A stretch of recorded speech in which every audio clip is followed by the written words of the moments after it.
Les autorités françaises ont décidé d'imposer une taxe sur les géants américains d'Internet, une idée plutôt noble qui permettrait d'introduire la justice fiscale.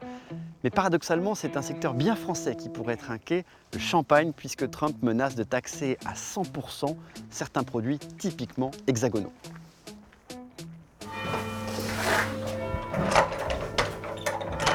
Le jeune gars avec la doudoune, c'est Louis Cheval-Gatinois.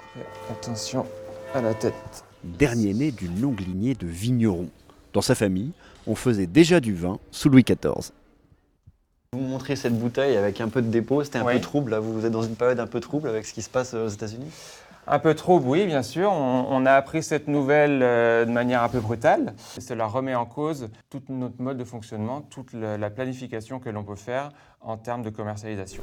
Chez ce producteur, l'export c'est très important. Ça représente 70% des ventes, dont 7% aux États-Unis. Donc forcément, quand on parle de 100% de droits de douane, ça fait un peu peur. Ça, c'est une bouteille pour le client final aux États-Unis qui vaut aux alentours de 50 $. Et si on passe au système Trump avec 100% de droits de douane dessus? Si on ajoute 100% le droit de douane dessus, cela doublera pratiquement le prix pour le consommateur final. Ça s'appelle tuer le marché sur le sol américain. Une menace qui tombe au mauvais moment pour Louis. Il a récemment investi une petite fortune pour rénover toutes ses cuves de fermentation. L'inox coûte très cher. On associe souvent le champagne à la fête, à une forme de légèreté, mais le champagne, c'est aussi de gros investissements. Par exemple ici, pour ces 25 cuves en inox, la famille Gatinois a déboursé 200 000 €. Oui, c'est quelque chose qui se finance sur plus de 10 ans. Ça se fait une fois dans une carrière. Pour vous, les affaires sont bonnes ou elles sont moyennes?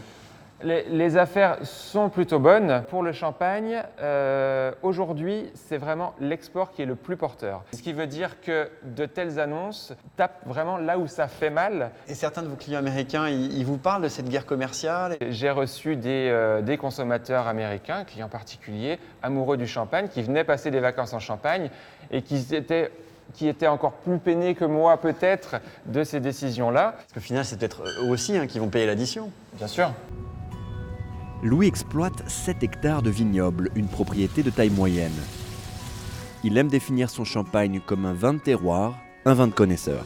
C'est à taille familiale. Alors il n'y a pas que votre secteur qui est impacté, il y a aussi le Roquefort, des produits, des sacs à main, etc. Vous vous sentez un peu solidaire de ces industries-là? On est tous dans la même situation, avec une décision qui nous frappe de plein fouet sur des secteurs qui sont tous, et c'était le but aussi de cette décision, tous des secteurs artisanaux. Vous avez un message, vous, pour le président Trump? Cheers.